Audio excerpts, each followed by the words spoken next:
Welcome to Teledyne Analytical Instruments training video. We are going to be showing many demonstrations on how to use different instruments and how to navigate the different menus. We have this rack made especially for training. Today we are going to start going through the 3000 TA instruments. We have one instrument here. It's this one, this particular right here. That is a 3000 TA series. That's a trace oxygen analyzer. We have other 3000 series analyzers here, that like the percent, and a paramagnetic percent analyzer as well. So we're going to focus right now with the 3000T, which is the trace analyzer. Right now the rack has all these instruments on, but when you start, the instrument will be off. You gotta apply power on the back of the analyzer to power the whole thing up.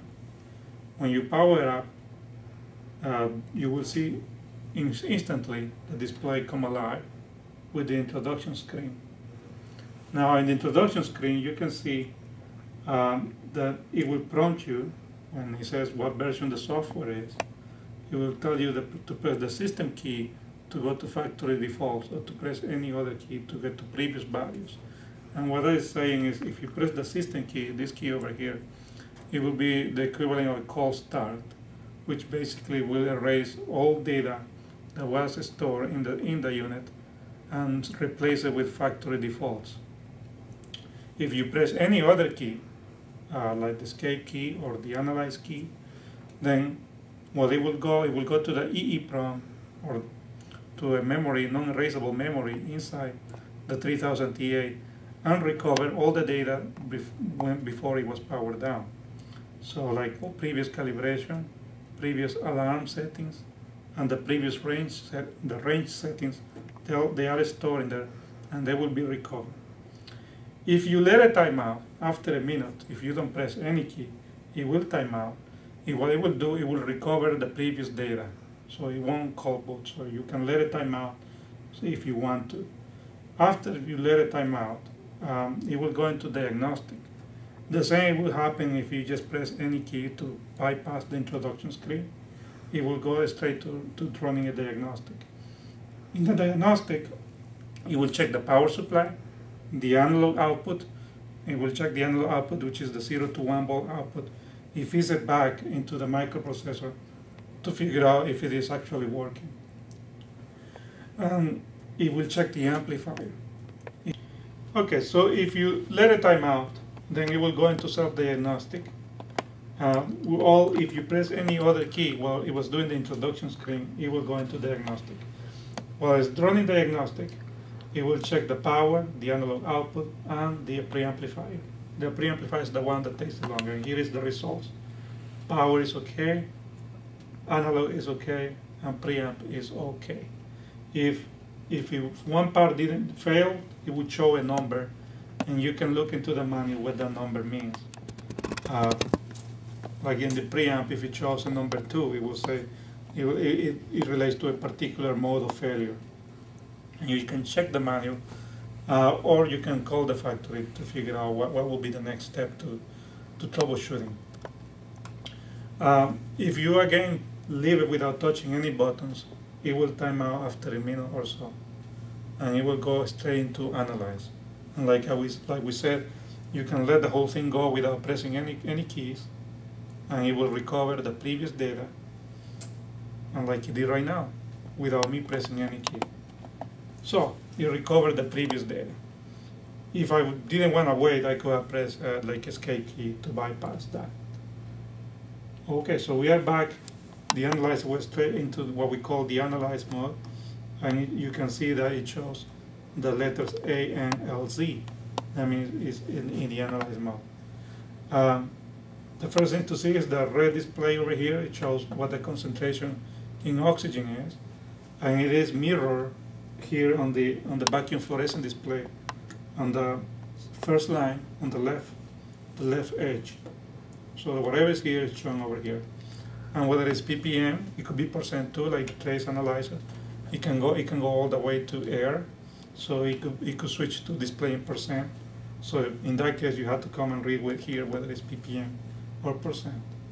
And the second line is we save that one to display what range we're on.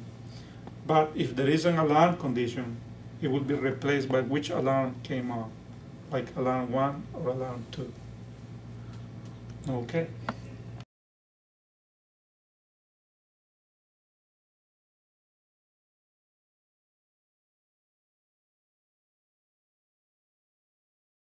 So now we can navigate the many functions of this analyzer through these keys over here. There's the system key, which has many menus, many options to be set up. We have the span key, so we can access the span real quick. We have the zero key, again, to do a zero calibration. We can access real quick. We can set the alarms. It's got its own buttons. And we can set the ranges. It's got its own button. So let's go into the system key by pressing this button. The system key, we have these multiple functions that you can navigate by using the left or the right arrow keys. Use the left one to move to the, you can use the right one to move to the right, or the left one to do to the left, and they wrap around. Okay, so you got these multiple functions. Like in this case, we got track and hold. That's for the analog outputs. We can set the analog output to track or hold when it's doing a calibration, with span or zero. The 4 to 20 milliamps can be frozen if we set it to hold. But if we don't like that, we want to track, we can set it to track. And that's pretty self-explanatory. Now, there is a delay on the alarms set on minutes. In this case, there is a delay to the alarms on 3 minutes. That means that when it's coming out of the span, there is still a delay of 3 minutes where the alarm is not triggered. That's so that we don't trigger false alarms when we are coming out of the span or the zero. So that will be there. That's programmable. We can set it to 3 minutes. We can set it to 1 minute if we want to. There is the function AutoCal, where we can set the analyzer to auto-calibrate every 5 days, every 7 days. There are separate timers, one for the span and one for the zero. But to use this function, you gotta have the CalVal option. There are 3000 TAs analyzers that are just a straight inlet and outlet. There are no valves to select a span gas or zero span or zero calibration gas. So in that case, you could not use this, but you could use some digital outputs coming out on the back of the unit so that you could drive external solenoid if you wanted to. So that's the only way that you could use it if you don't buy the CalVal option. But if you buy the CalVal option, then you have calibration valves inside the unit, and then you can set the timers here so that it can span every week. By, for example, I'm going to set the zero. There's the zero, and you can tell it to go every 7 days to zero every 7 days. But I don't want it to start right now. I want it to start like 3 hours from now. So I set to start 3 hours from now. So I press enter, and then escape, and let's look at it. Now, it's not on yet until I click this guy on. I click it on, and now you can set a timer. The next zero is going to come in 3 hours, because I told it to start in 3 hours. So once that comes down in 3 hours, it will do a zero, and then in 7 days it will do the next zero, and then every 7 days it will repeat the zero about the same time. So if I told it, if in 3 hours from now is 6 p.m., every 7 days around 6 p.m. it will do it. It will do a zero. There is no real-time clock, so this is a counter that's running from the oscillator inside the unit. So there is some tolerance. So it might do it. It will do it around 6 p.m. every 7 days, but there might be some tolerance there. Okay, so I'm going to turn it off and then back up. There is a password option. You can set your own password. This is the default, TET AI for the 3000T. And you can change it if you want. But for now, you gotta enter what the real password is. If it is another password different than TET-AI, it will show star, star, star, star, or asterisk, asterisk, asterisk, asterisk.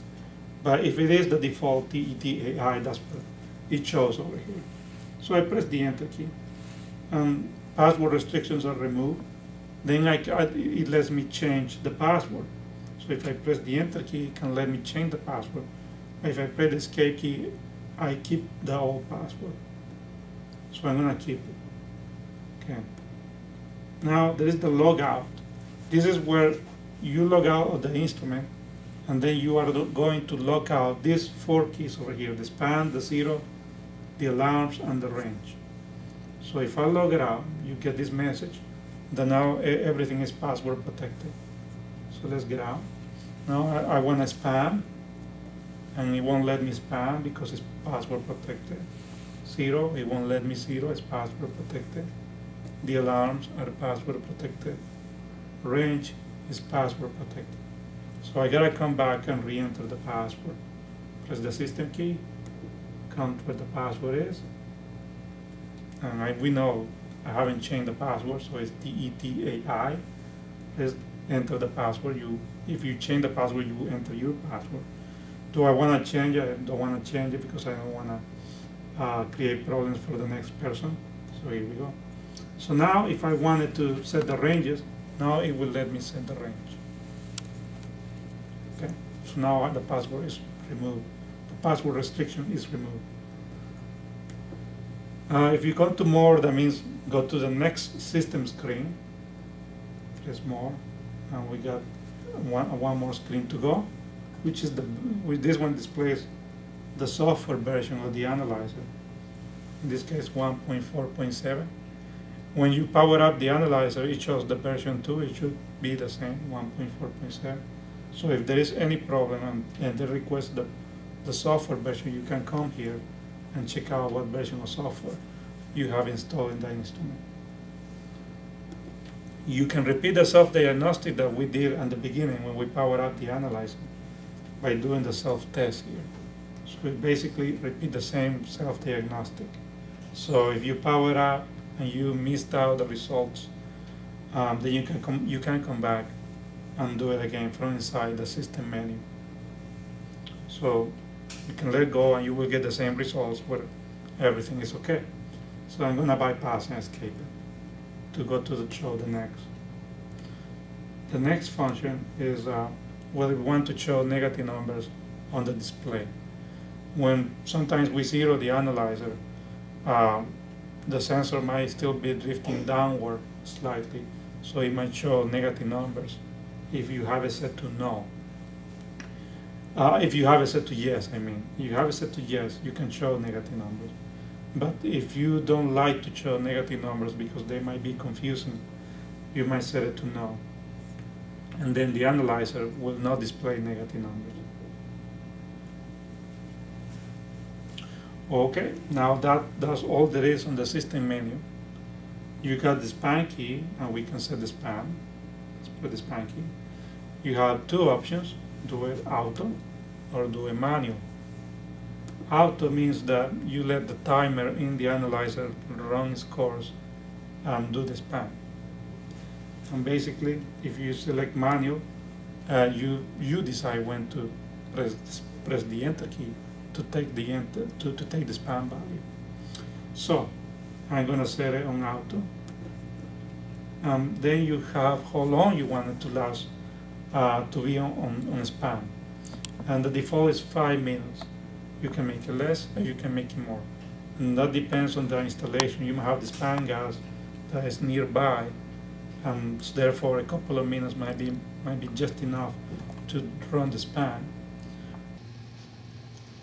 Okay, so once you select whether you want to auto calibrate or manual calibrate, you will be shown this screen where it shows what the holding time is for auto calibration.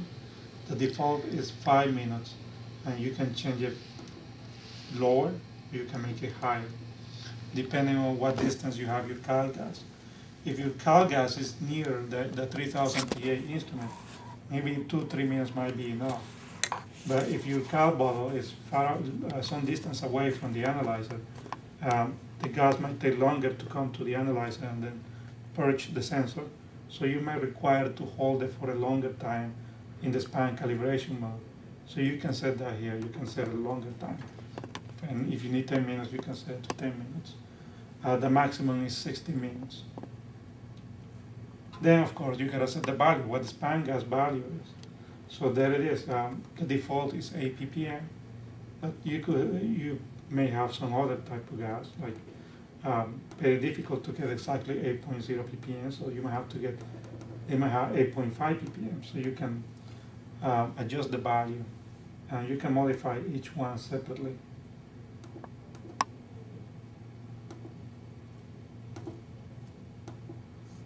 And when you're done, press the enter. Then you press the enter one more time.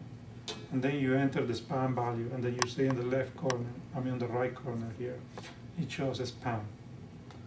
And of course, we don't have any span gas, we're still reading 0. So we don't want to take the span, so I'm going to escape. But if I set it to 10 minutes, like I did, it will wait 10 minutes, and at the end of the 10 minutes, it will try to calibrate. If it fails to calibrate, it will display for a few seconds a message that says span failed. And then in the right corner here again, where span says, it reads span here, it will read FCAL, FCAL, that means failure to calibrate. Failure to calibrate. So you will know that it failed to span, and the system alarm will close too. So that's how you know that it failed to span. I'm going to escape it. Okay, now I'm going to go to the 0 function. It's the 0. And you're given the same option. You want auto, or you want manual. Manual, you say when, and auto, you say you let the internal timer run its course. You press enter. There is no other value to set, because 0 is 0. So once it's done, the result should be that this will be reading 0. So if it's in auto 0, it will take about 5 minutes as well. It takes like 3 minutes to hold, and like 1 more minute to do this calculation. I'm going to escape it as well. Then there is this button, which is the alarm button. You press it, and then you have the option to set up 2 alarms. Alarm 1, alarm 2, they are concentration alarms. Alarm 3 is the system alarm, so it's the system failure alarm. We are going to modify alarm 1, and it's fully programmable. You can set the value in ppm to where you want to set the trigger point. You can set it to high or low alarm. This is defeat. That means if it says yes, then that means the alarm is inactive. If you set it to no, then it's not defeated anymore. That means the alarm is good to go. And then you can make it fail-safe or non-fail-safe. And you can make it latching or non-latching. If you have it as latching, then you can use the defeat to reset the alarm. But in this case, I have it non-latching. And now you press escape, and there you are.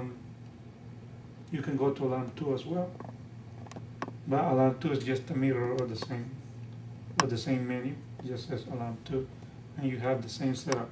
So you can have one alarm as high, the other alarm as low.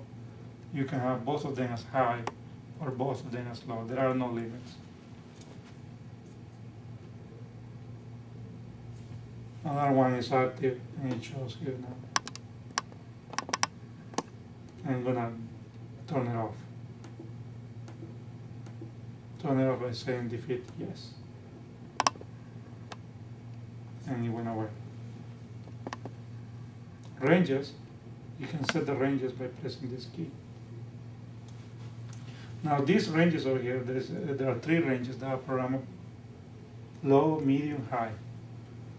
And you can set them all the way to 1 ppm, You can set it to 1 ppm if you wanted to. Although the 3000 TA is not a 1 ppm analyzer. It's a minimum 10 ppm, range. But you can set it, if you want it, to 1 ppm. You can set it to 5 ppm if you want to. The only consideration is that the lowest range cannot be higher than the medium, and the medium cannot be higher than the high range. It goes backwards too, like the high range cannot be lower than the medium, and the medium range cannot be lower than the low range. There is a fourth range that is non-programmable, and that's the 25% oxygen range. So if you have it in auto and you go over the high range, it will switch to the 25% range. But if you don't want to be auto ranging, you can fix it on one range. Fix the high range, fix it on the medium range, fix it in the low range. Now, let's make it clear that these ranges are for the 4 to 20 milliamps, the analog output. If I say fix it low, I am fixing the analog output to be on the scale of 0 to 10 ppm. That doesn't restrict the readout here. The readout can go higher than 10 ppm if it will track the oxygen concentration. So you fixed it at 10 ppm range, like I have done here, and the oxygen concentration goes over all the way to 100 ppm, then the analog output will saturate at 20 milliamps because that's what the range is. But the reading over here will keep tracking and go all the way to 100 ppm. This guy is free to track the oxygen. You are just fixing the analog output. That's all you're doing here. Okay, put it back on auto. So that describes all functions of the 3000 TA. The last one, which is the red button, and that's the standby. It's a standby. It removes power to the display. It turns off the analog output, but there's still power inside the analyzer. So this is only a standby. The power is still inside, so you cannot go inside the analyzer and troubleshoot or disassemble and assume that there is no power inside. So it's only a standby function. And there we are back again. All right.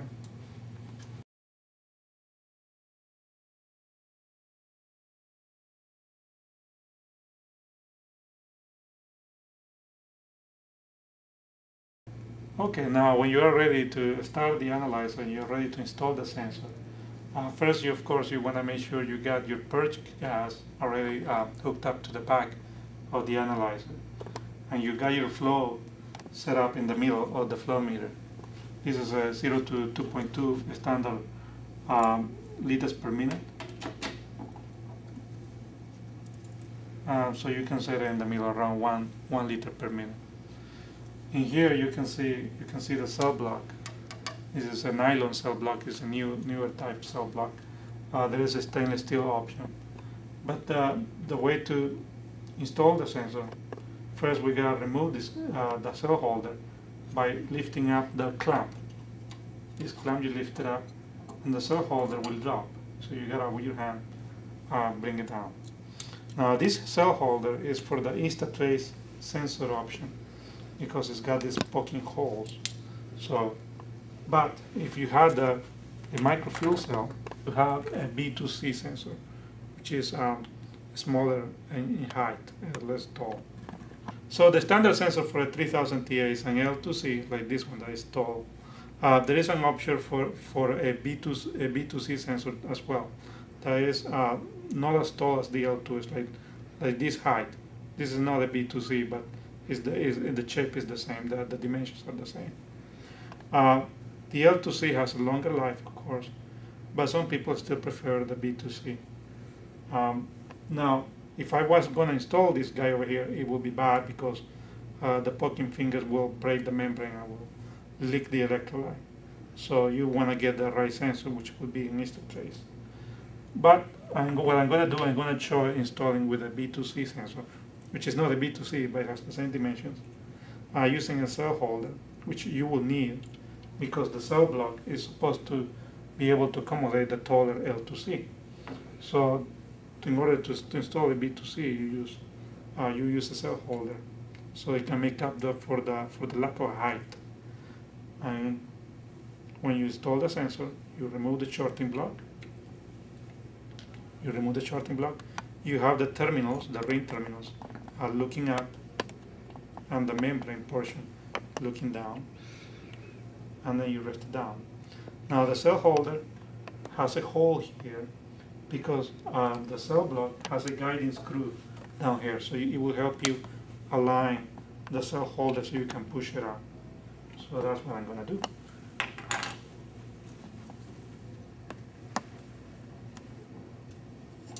I'm going to find the guiding screw and lock it, there.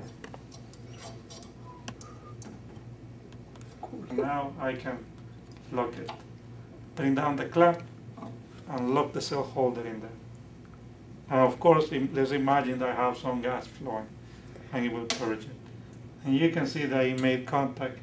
It's going to be already reading something up. It will be reading in percent, you can see. Because I got it out of ranging, it switched to the 0 to 25% color range. And it's going to be reading in percent.